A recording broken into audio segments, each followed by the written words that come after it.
عقيدة تجعلها في قلبك وفي نفسك أن أستغفر الله ليست بالهينة، وعزتي وجلالي.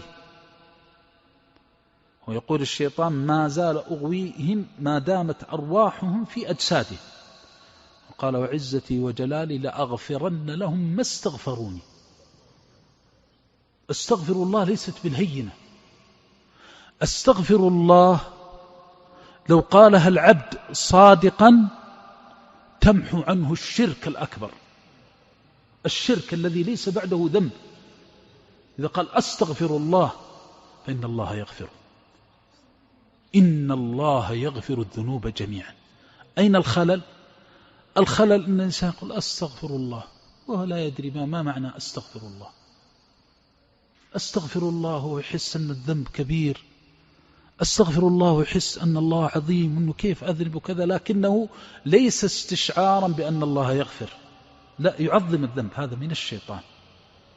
لا تتعاظم على الله شيئا، فإن الله يقول قل يا عبادي الذين أسرفوا، ما قال الذين أذنبوا. الله أكبر.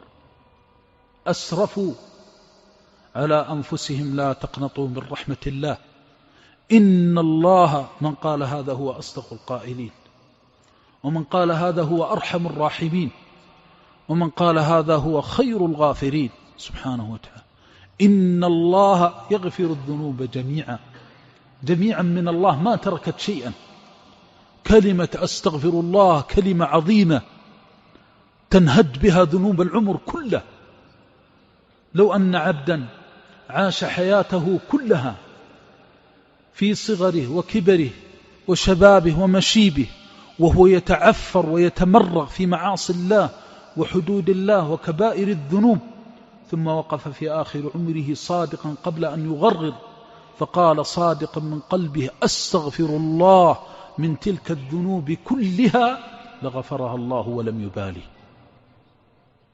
ولعاد كيوم ولدته أمه، لأن الله وعده بالمغفرة. هذا ما نشك فيه، هذه عقيدة ينبغي أن تكون في القلب، لكن بالتوحيد الخالص، أن تعتقد كرم الله، لأنه لما وصف نفسه بالرحمة رحمته وسعت كل شيء، ومما وسعته الذنوب المذنبين مسيئين. عبد مسرف مذنب خطاء يأتي ابن 90 سنة، الناس تأتي للعمرة، لكن في الحج البعض يقول سبحان الله الحجاج أكثرهم كبار سن. هذه حكمة من الله. جاءوا في آخر أعمارهم تائبين، جاءوا في آخر الأعمار منيبين مستغفرين راجين لرحمة أرحم الراحمين. ومن قصد الله وتوجه إلى الله ولو في عقر داره وليس أن يأتي إلى بيته لغفر الله له ولم يبالي. يا عبادي إنكم تخطئون بالليل والنهار وأنا أغفر الذنوب جميعا فاستغفروني أغفر لكم. اللهم اغفر لنا، اللهم اغفر لنا، اللهم اغفر لنا. لا تتعاظم على الله ذنب، ولا تستخف بكلمة أستغفر الله.